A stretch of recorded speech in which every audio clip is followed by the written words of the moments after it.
Добър ден, уважаеми зрители! Вие сте отново с мен.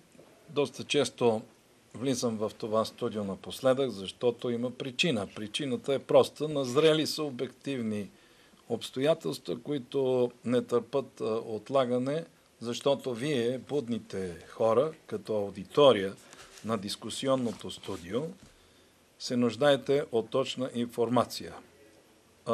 Вие знаете, че точна информация има, но я притежават много малко хора. Без да скромнича, аз съм един от тези, които притежавам ценна информация. Тя не само е ценна, тя е и актуална. В този контекст ще ви кажа, че когато писах книгата "Екзополитиката за състоянието на света", аз насъбрах над 1000 видеодокументални часа. Уникална документална хроника. Уникална документална хроника за състоянието на света днес. Тук се има предвид за състоянието му от екологична гледна точка, от социална гледна точка, от цивилизована гледна точка и естествено от гледна точка на предизвикателствата, тайните, загадките и мистериите. Защото ще повдигна малко по-нагоре завесата. Напоследък бяха направени изумителни открития, които торпилираха представите на съвременната наука. Тези открития като артефакти бяха в служба изцяло на новата археология, която се заражда. Тук преди години беше поканен един уникален учен, Майкъл Кремо, американец, който издаде 2-3 книги, но първата беше с едно потресаващо заглавие "Забранената археология". Всичко това, което Майкъл Кремо беше дал или беше написал в книгата като лайтмотив, се потвърди изцяло. Той излезна с съкрушителен десен гард на официалната археология и ги порази с няколко удара. Всичко това, което сега е открито, изцяло потвърдиха тезата на Майкъл Кремо. Това е едно. И две, изцяло подсказаха, че корена и въобще произхода на човека е космически. И понеже тук някои казват и питат все още има ли извънземни, да, представете си, ние самите сме извънземни. Цялото човечество е извънземно, защото то не е продукт на земна еволюция. В контекста обаче най-важните открития, които са граничат направо с хиперфантастиката някой, ще спомена. Можете да отворите в интернет. Това е комплекс Йонагуни в Южно-Китайско море, недалеч от остров Йонагуни на Япония.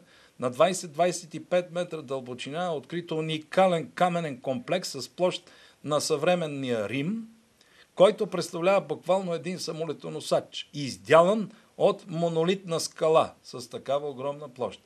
Там са изрязани улици, площади, амфитеатри, представете си в скала, с 7 по скалата на мост и може би и повече, гранитна скала, супер твърда, в която не може човек да, както се казва, 2 мм да пробие с нашите подръчни длета, камо ли пък да обработи такива чудеса. Следващото нещо, пирамида, огромна пирамида, 2 пъти по-висока от Хеопсовата пирамида на дъното на Атлантическия океан, недалеч от Флорида. След това, много подводни археологически обекти, които са с дълбока древност по происход. Може би десетки, а може би и стотици хиляди години. Комплекс Йонагуни е на над 75 милиона години. Той е правен по така наречената египетска технология, същата, която е приложена за строежа на пирамидите, и естествено много неща беха открити в планините, особено в Южна Америка, особено в Перу. В Перу е открит един град, който, както Мохенджо-Даро в Азия, е бил буквално торпилиран с съвременно ядрено оръжие. Но той е бил торпилиран не сега. Той е торпилиран от космоса, т.е. с удар от космоса и преди няколко хиляди години. Този град аз не мога в момента да си спомня точно, в екзополитиката съм го написал, но той е уникален с това, че огромни каменни блокове са разхвърляни в резултат на ударната вълна, а в средата там, където е паднал или където се е възпроизвел взрива, стои огромна яма. Значи, ако продължа натам, няма да ми стигнат часове. Затова аз ще приключа с контекста на това, което искам да подчертая и което ще е тема на сегашното предаване. То вече темата вече е изписъка, но тя има една много интересна подтема. Става въпрос за един друг вид познание, което на времето бяхме кръстили интегрално човекознание и духовна култура, което естествено официалната наука изобщо не зачете. Тя и днес не го зачита, но мога да кажа, че интегралното човекознание не зачита пък постановките, т.е. основните фундаментални постановки на съвременната наука. И тук въпросът естествено като истинен или като доказателство кой прав, кой крив, изцяло натежават в полза на интегралното човекознание. Интегралното човекознание и духовната наука е така нареченото духовно познание. Духовната наука, уважаеми зрители, е много интересно нещо. Тя не е свързана с религиите. Тя не е свързана с постановките на религиите, защото в Западна Европа, особено в Съединените щати, когато кажете нещо духовно или духовна наука или интегрална, те веднага ви заявят, за коя религия става въпрос. Значи, трябва дебело да се подчертае. Религиите са възникнали много по-късно от духовното познание, т.е. от истинското познание, което е развивало човека. И в този контекст аз искам да ви благодаря най-сърдечно за големия ентусиазъм или по-точно за големия интерес, който проявихте и след това ентусиазъм да ни звъните. Качили сте това предаване с като първо предаване с Макс Елена, някъде поне в няколко стени по Фейсбук го видях, че го има. След това на мене поне аз получих, може би, над 20 позвънявания, за което също съм ви благодарен. Няма да ни жалите, звънете. Продължайте да звъните. Аз отговарям. Много обичам, когато хората с живина търсят онова, за което да остава дума в това студио. Днес аз реших да задоволя интереса на зрителите и естествено то не може да се каже почитатели или любители, а на тези, които обичат да развиват себе си чрез духовното познание. Отново съм поканил Макс Елена в студиото и благодаря, че откликна, като заряза един куп работи, че се обадих буквално в последния момент. Да, като торпедо ме изстреля. Като торпедо. Добър ден, уважаеми зрители. Радвам се да бъда отново с вас. Ще продължим една беседа, която е свързана с предишната. Очаквам Стамен да каже. Ние сега пред вас с Макс Елена, за което най-сърдечно я помолих да си донесе първо книгите, защото тя от скромност не ги носеше миналия път, и второ да поясниме онова, което видях в нейната стена във Фейсбука. Там има една уникална академия. Казва се Духовно-планетарна, така ли? Планетарната духовна академия, Божествено възнесение. Божествено възнесение. На мене много ми харесва това заглавие и аз, понеже имах намерението, ето, уважаеми зрители, можете да видите, това го има и на стената на Макс Елена. Значи, планетарна духовна академия. Много интересно като заглавие и много силно като заглавие. Не го измислих аз. Кой? Значи, докато идвах до тук, насам, просто се включиха 6 от висшите същества и учители. Те бяха тези, които една сутрин ме събудиха и ми дадаха наставление какво да правя. Бях изумена, защото не бях подготвена. Значи ставаше въпрос за сформиране и активиране на личната кристална сфера, или това е пътят по вертикалата към ДНК кристалните кодове. Как човек да създаде самия себе си като духовно същество. Обема на материала, който трябва да предам, е, меко казано, огромен. присъстващите или тези същества, които ме накараха да започна в това обучение. Дълго време бях въвеждана от тях. Миналия път говорихме по този въпрос в посвещение. В момента Мелхиор, той е на космическо ниво същество, което е свързано с свръхвселената. Метатрон, това е архангел Метатрон, който е свързан с вселенската структура. Той е носителя на така наречената ясна светлина, главният носител. Санат Кумара, нашият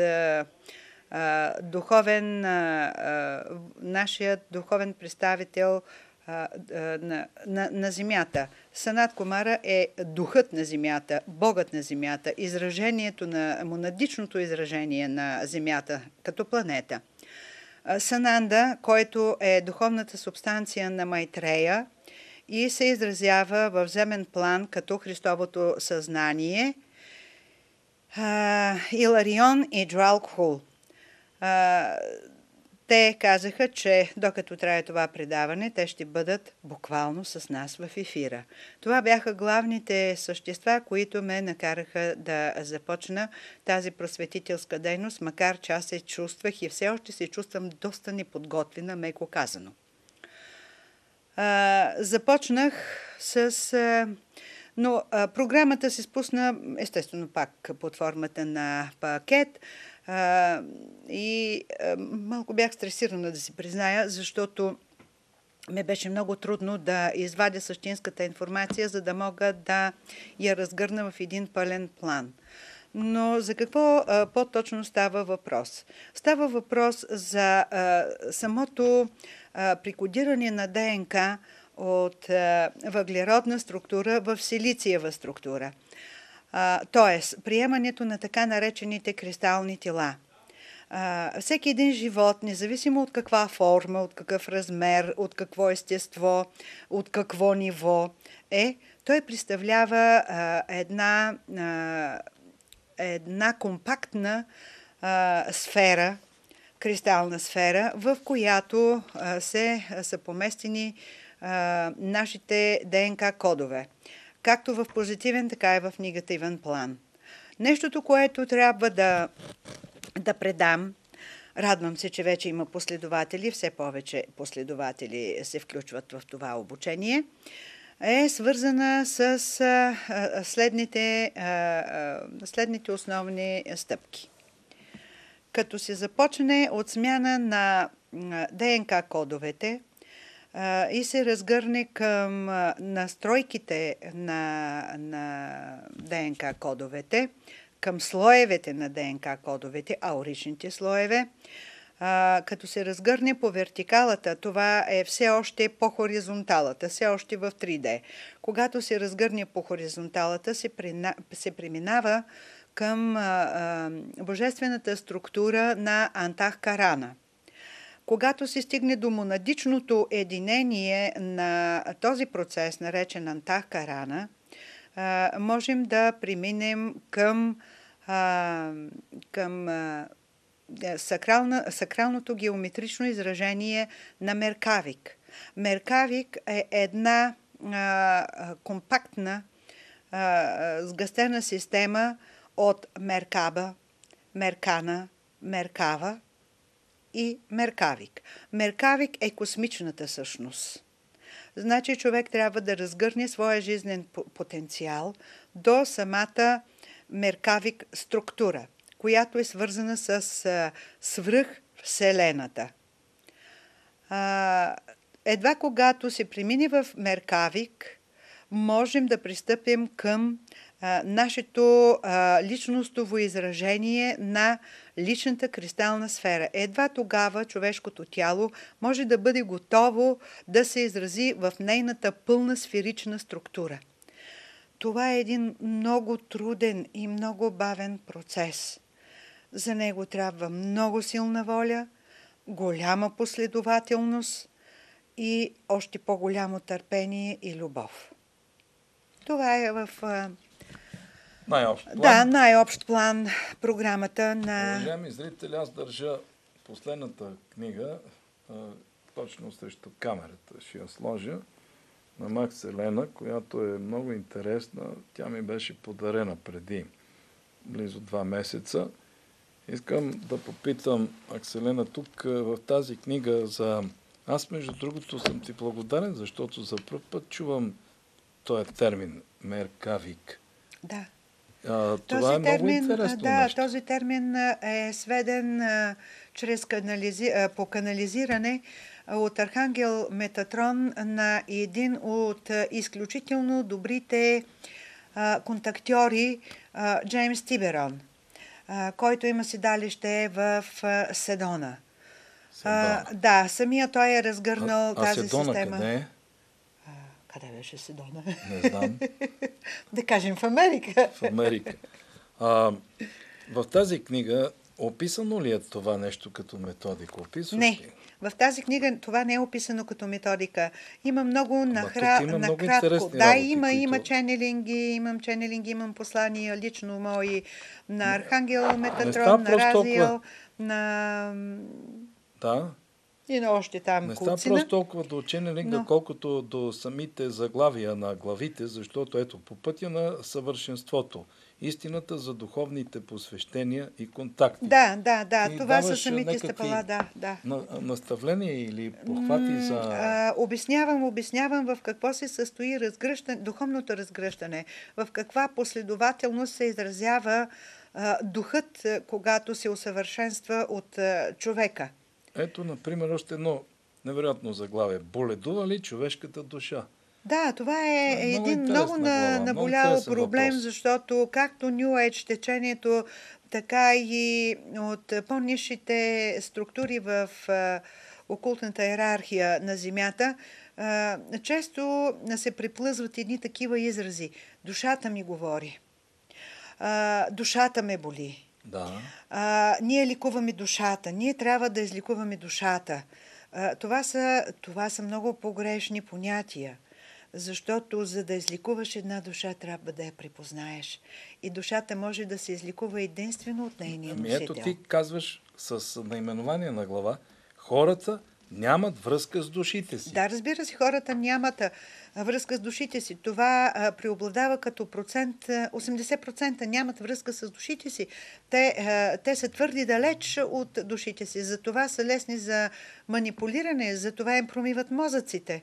Затова с зомби нагласи, с робски нагласи. Да. Ако те имаха връзка с душата си, те щяха да разговарят с нея, но те нямат. Те приемат така наречения сутратман, т.е. божествената жизнена искра, която поддържа живота на физическото тяло. Но сутратман той не е носител на душата. Сутратман по-скоро е онази енергийна субстанция, която дава връзката с душата и съответно душата с монадата. Когато сутратман се откъсне при смъртта на човека от тялото му, едва тогава се завръща към душата и душата едва тогава я припознава. Докато човека е носител на сутратман, сутратман е в неговото физическо тяло, той самия трябва да припознае душата. Но за да припознае душата, трябва да припознае себе си. Той трябва да припознае собственото си физическо тяло, да го разбере, да се научи как сам да го лекува, да се научи да го обича, да се научи да го възприема такова каквото е, а не да се опитва да се превъплъщава в всякакви чужди роли и да импровизира чужди животи. Което най-често става. Да, вместо да бъде изразител на самия себе си. Ето аз тези аспекти разглеждам в по-нисшите нива, в първата стъпка на смяната на ДНК кодовете или така наречения нулев стартов код. Значи, извиня, какво образование имаш? Много образование имам и нито едно с официален документ. Не обичам официални документи, не обичам дипломи. Не, мисълта ми през коя сфера на обществото мина? През цялата. схема на обществото Например. от чистачка на тоалетни Не, за образованието говорим. до... То също е образование да можеш да направиш това. Да? Значи имам средно, имам полувисше, имам и незавършено висше. Какво? В смисъл, половишето какво Значи, е? полувисшето е завършено в полиграфическия техникум по фотография. Висшето е почти незавършено в Театралната академия надвис. Отлично. Уважаеми зрители, актьорско майсторство и театрознание. Ако мислите, че сме се наговаряли с Макс Елена това нещо, можете да бъдете уворени. Абсурд. Аз никога дори не се готва предварително за предаване. Си един секрет. Тоест, какъвто файл се отвори, по него вървиме. Но тук се отварят много интересни файлове. Тук чух аз неща, които 30 години съм в тази материя. Аз не съм чувал. Сотратман. Това не съм го чувал. Това дори... След това, как се отделя като методика, за пръв път го чувам. Сега, какво искам да кажа веднага? Казвам го. Определено казано, прави ли ви впечатление, че Макс Елена е минала през една съвсем тривиална сфера на обществото, а ви говори за една хиперсфера? Много интересно, по обикновеното логично мислене, прилагайки научни похвати, в огромни кавички естествено, много интересно откъде се взе тази информация, като знаем, че нищо не става на голо. Нищо не може да се роди без... Нищо не може да излезне от нищо. Тоест, нещо не може да излезе от нищо.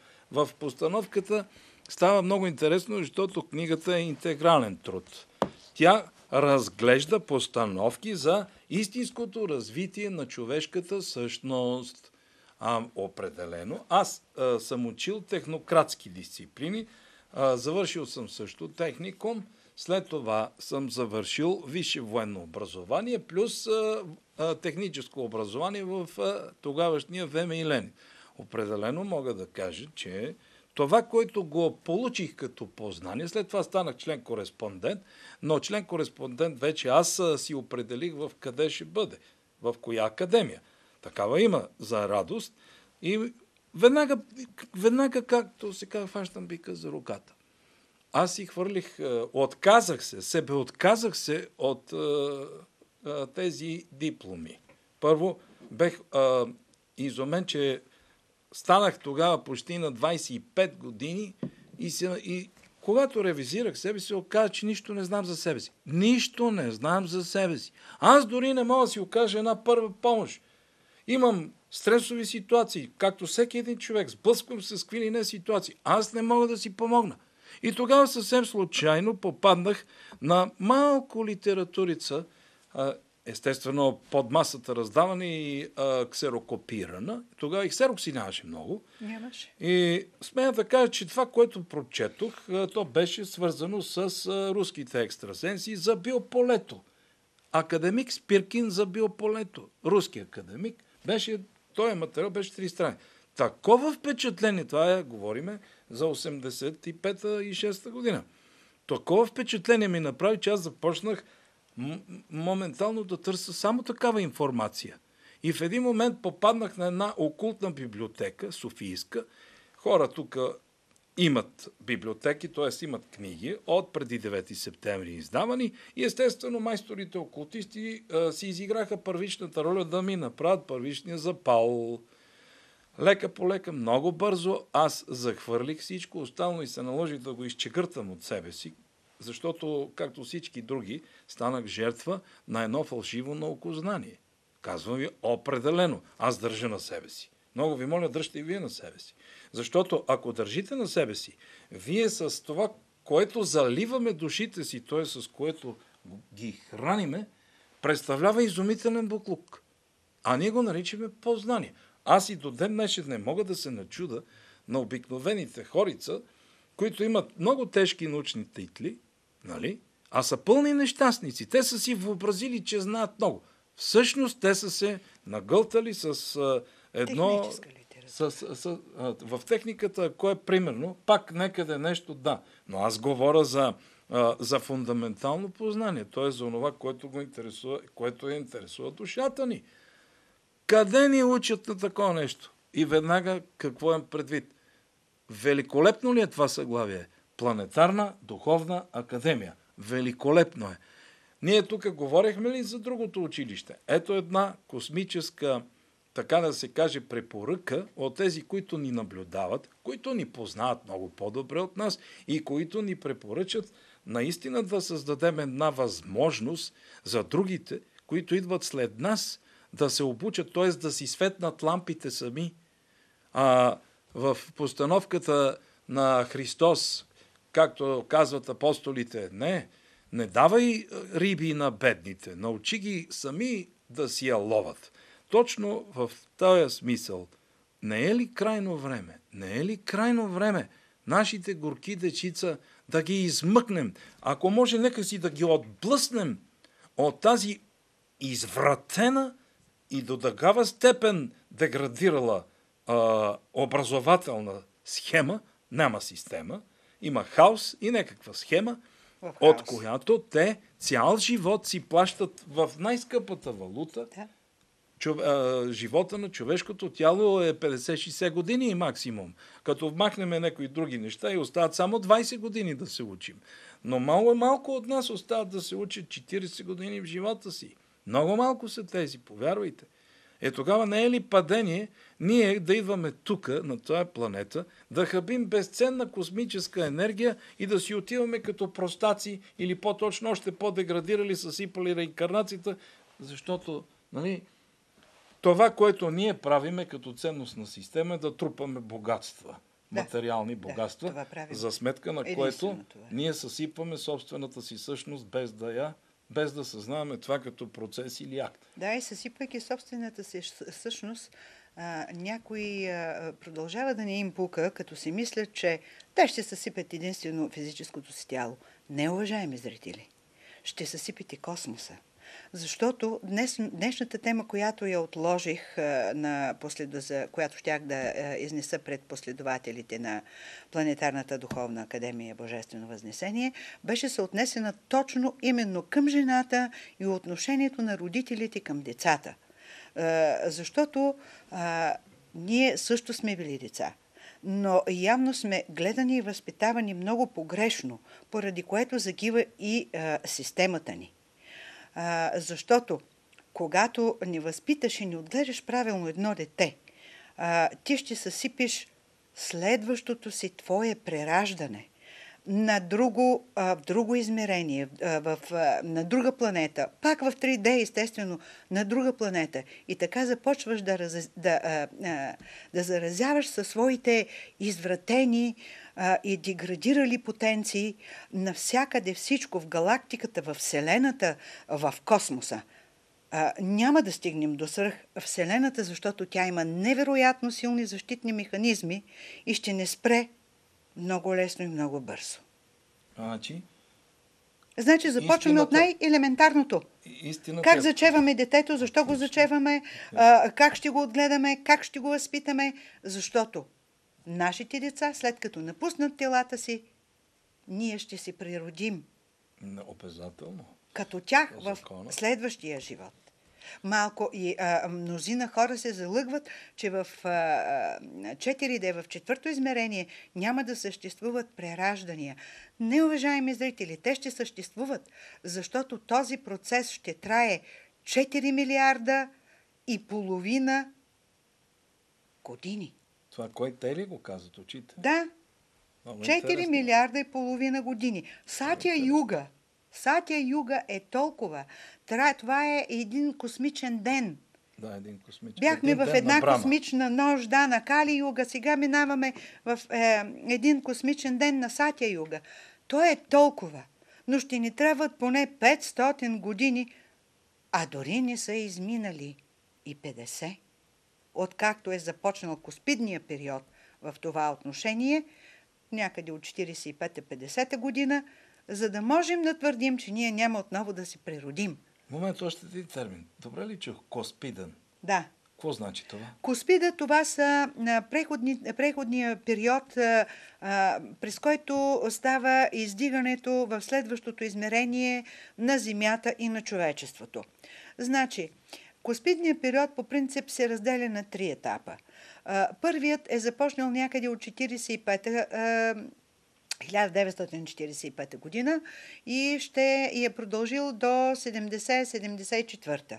Втория започна от 74 година и ще продължи, включая 2012, след което ще започне третия коспиден период от 2012 до 2030 година. Много интересно. Това нищо не става изведнъж на Земята, на планетата ни. Става бавно, постъпателно, по съответно перфектно изградена система. Ти направо ме направи капо.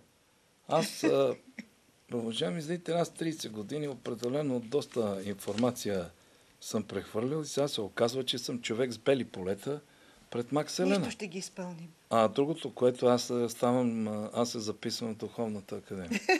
Аз отивам да слушам такива лекции, аз не съм слушал. Определено, аз съм се занимавал с много култ актьори. Не само български. Занимавал съм се с много екстрасенси. Но такова чудо...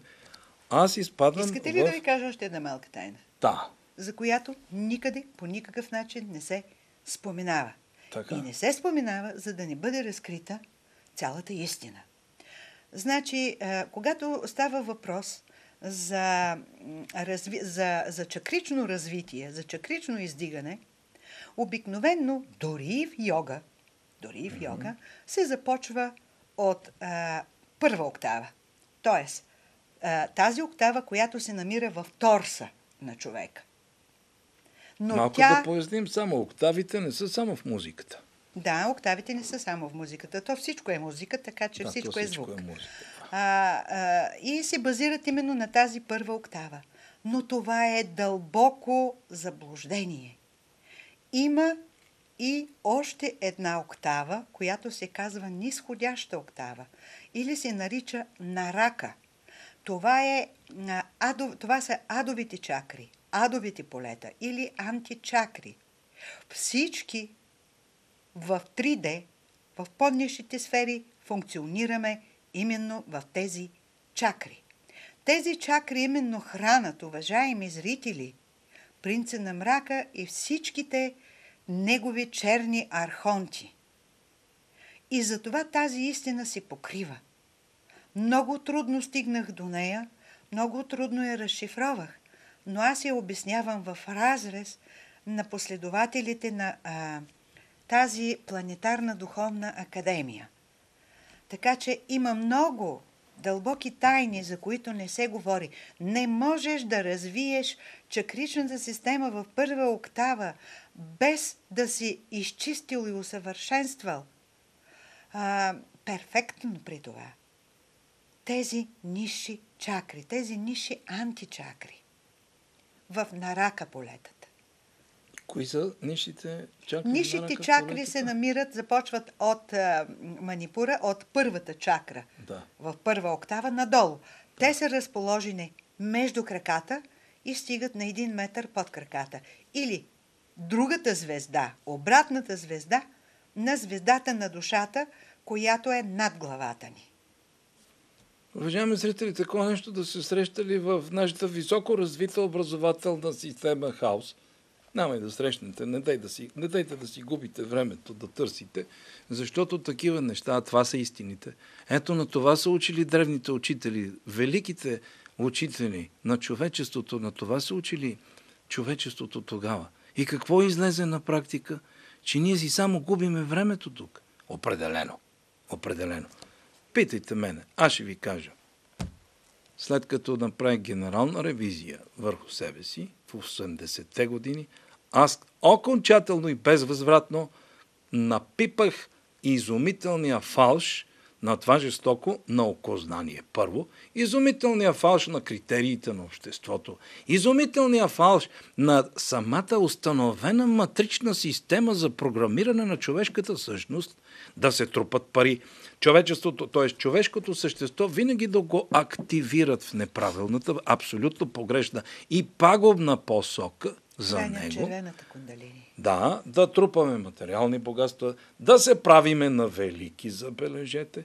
И обязателно по-велик е този, който има повече пари, повече материя, повече богатство. Защо не се попитате поне един път тези велики наши учители, добре по-близките до нас? Или Зороастър вземете, или Питагор. За Исус Христос няма да говориме, защото Той е много висша величина и много високо отстояща от нас и същевременно е много близка до тези, които са близки до Него. Искам да ви кажа, че тези наши велики учители, мъдреци ги наричаме, са си отишли с по една тога от този свят. Те са имали и това, което са имали, всичко са дали.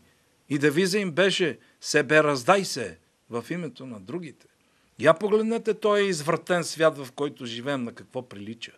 А вземете в частност нашето изумително деградирало, изродено и извратено до под мозъка на костите си общество. И тогава веднага се запитайте: добре, ние бяхме съсипани, вярно е. Още повече ще се убеждавате, ежесекундно ще се убеждаваме, че ние сме съсипани същества и че нас ни съсипват целенасочено изроди от извънземен и земен ранг. Аз ги наричам адови изчадия. Много съм прав. Но да не цапам ефира, искам да покажа тук една великолепна снимка на Макс Елена. Това съм сигурен, че е висши клас на Макс. Направиха го да изглежда така. Това първата книга ли беше? Да, това е първата книга. Много хубаво, между другото, защото тук това си и ти по вътрешност. Уважаеми зрители, тая пледуария, която я правя пред вас, винаги има една единствена цел. Дайте да помогнем на децата си и на внуците си. Дайте поне с каквото можем да ги спасим. Предлагам ви тая планетарно-духовна академия да я развием. Виждате, че има познание. И то на чист български език ще ви се даде. А като сложиме и мъдростта на учителя и на учителите от другите школи, знаете ли тогава какво става? Ние ще бъдем въоръжени. Въоръжени с истинско оръжие, защото наистина е единственото най-могъщо оръжие. Това е информацията. И когато тя е истинска, тогава тя става непобедима. Какво е казал Спасителя? Познайте истината и вие ще станете свободни. А ние каква истина познаваме? Да ни учат тук кои са по-велики и най-велики, които карат тежки, жестоки коли, които се возят на самолети и още малко на летящи чини ще започнат. Тебе ли най-великите? Значи ние бягаме в противоположна посока. Айде да си сверим векторите с истинските космически закони. Затова аз съм изключително благодарен на Макс Елена, че е създала изумителна академия. А от тук вече моето его е сринато и капитулирало. Аз отивам и ставам обикновен ученик в тази академия, защото разбрах, че има неща, които обособяват моите бели полета. Бех си въобразил, че знам в основата, но както се казва... Знаме, не винаги непрекъснато се учим. Абсолютно. И аз признавам, че веднага ще стана... Аз знам, че Мелхиор е същество, че е същество от космичен произход, представител на свръхвселената. Но аз не знам какво точно представлява той. Ама Макс Елена каза една голяма истина сега. Ние ще станем учители, т.е. ученици на великите, защото това познание идва чрез нея тук. Ние ще ползваме от хипервселените познание. Така ли?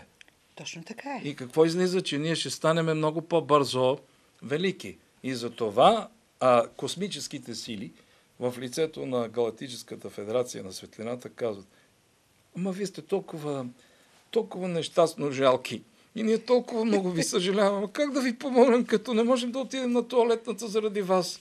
Ама вземете се малко в ръцете си. Ние свършихме това.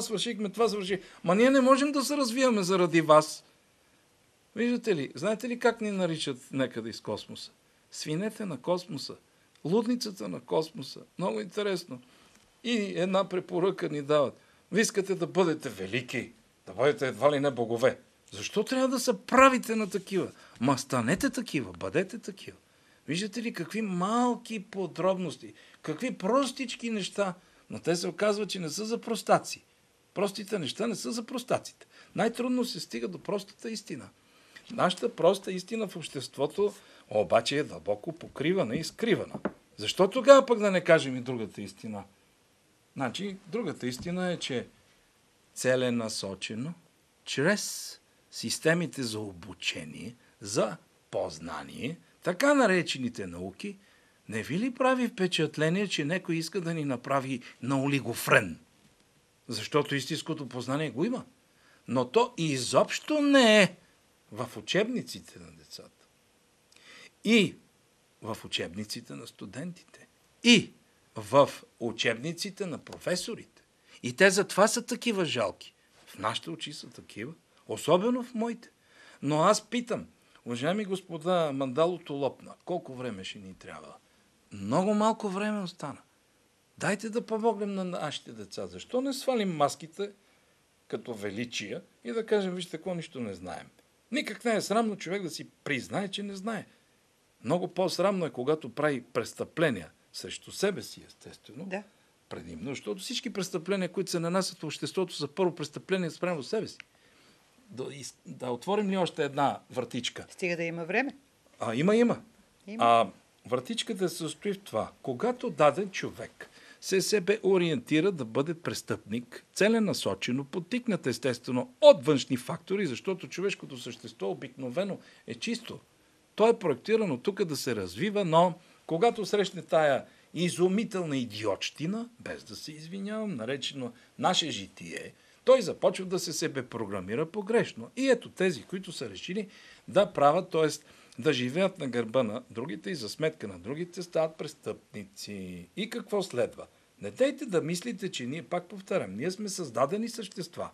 Не дейте слушай онези нещастници, които ви казват, че сме еволюирали от маймуните. А маймуните били еволюирали от костенурките или от някакви примати. Далече не така. Значи картинката отива в това положение, че онези, които са ни създали, са ни служили черна котия. Ние вчерашните човеченца, когато правим самолетчета, които фърчат, им слагаме черна котия, за да може какво? Да се запишат всички режими на работа, както на двигателя, така и на причините, евентуално като стане катастрофа. И тая черна котия после я търсят. Тя е в ДНК кода. 90%. Вие знаете ли, че ние имаме черна котия? И знаете ли, че тая котия, за разлика от несъвършените ни черни наши котии, записва буквално абсолютно всичко в нашето житие. Мръднем наляво, записано. Мръднем надясно, записано. Убием онзи там, ограбим го, записано. Вътре в нашето информационно поле. Ограбим банка, записано. И след това до 40-тия ден тук трябва да те попитам.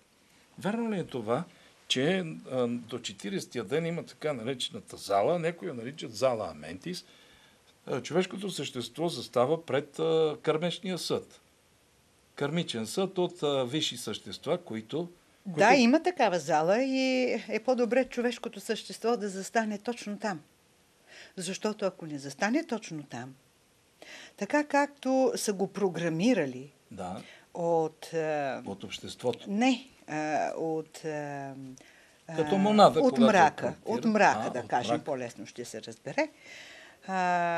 Значи той отива на едно друго место, защото има такива лъчеви прихващачи, които хващат духа в момента, още дори когато човекът не е издъхнал. Прихващат го и отиват и го изтеглят в едни програмиращи станции. Точно в тези програмиращи станции сивите извънземни и насекомоподобните ни връщат отново в прераждане на Земята. Да, пак са те. И когато се говори да се стремим към светлината, това е още едно изключително грешно понятие. Ние не трябва да се стремим към светлината, защото точно тези лъчеви инструменти, тези лъчеви механизми ни прихващат, те излъчват светлината и ни вкарват в тези програмиращи станции. Тогава какво да правим? Да бъдем светлина. Когато ние бъдем светлина, на което се опитам да науча последователите в тази планетарна духовна академия. Има ли алгоритъм? Да, ако бъдем ние светлина, ние директно се изстрелваме извън пространството на тези програмиращи станции. Ние директно стигаме до божествената субстанция, там където е нашия истински дом, нашето истинско място. Светна ми пак лампата. Уважаеми зрители, аз направо капитулирах. Не съм вече капо, аз съм капитулант. Мога да ви призная нещо, ама съвсем честно и пред Макселена го признам. Аз определено не знаех как се става светлина И затова сключих договор с Амон-Ра. Един път установих абсолютен телепатичен контакт с нашето Слънце. Нашето Слънце започна да ми подава, ако искате вярвайте, много информация, която първо тръгна телепатично, но после започна пиктограмно. Винаги, когато правя това, аз вече се научих как да влизам, но само много малко информация и му изключих договор. С Амон-Ра аз имам договор. О, велики Амон-Ра, много се обичаме, и аз много обичам, и Амон-Ра ме обича. Аз искам, когато дойде оня момент, ти да ме изгориш с твоята светлина и ако има 2 фотона светлина, вземи ги твой са. Значи, правилно съм. Да, абсолютно правилно. Това нещо, между другото, аз със смех вътре на себе си, ставаше хубаво, когато го изговарях. Това е естественият процес на самата интелигентност, проявлението на самата интелигентност. Всичко е интелигентност в Вселена. Естествено, да. Цялата Вселена е супер интелигентно същество. Тя е субект. Както и да е, пак няма да забивам. Уважаеми зрители, айде да помислиме. Обръщам се и към замощните хора. Крайно време е и вие да се отчетете пред такива процеси. Защото ако вие ги подминете, утре ще стане по-зле. Не за вас, естествено, за вашите монади. Т.е. пак за вас.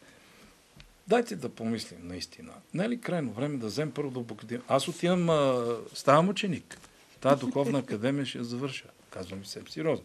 Видях тук толкова празни неща в моя огромен информационен континуум.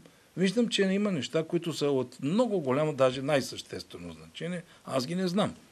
Мислете и вие в този контекст. Дайте да направим тази академия така по-достъпна. Тоест, да има, като се каже с академия... повече хора... Да има къде да влезнат хората да се обучават. Я погледнете какви огромни постройки са направени ловът мухъл.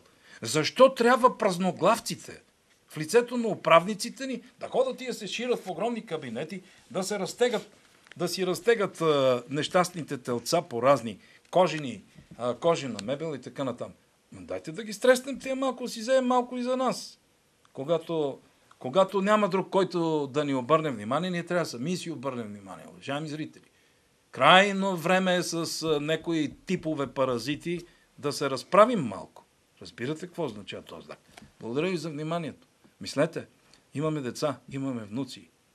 Да не цитирам отново дядо Вазов. Стресни се, племе закъсняло, живееш ли, мреш ли, ти не знаеш, след тебе поколение иде цяло, какво ще му завещаеш? Потресаващи думи. Мислете. Довиждане до следващото предаване.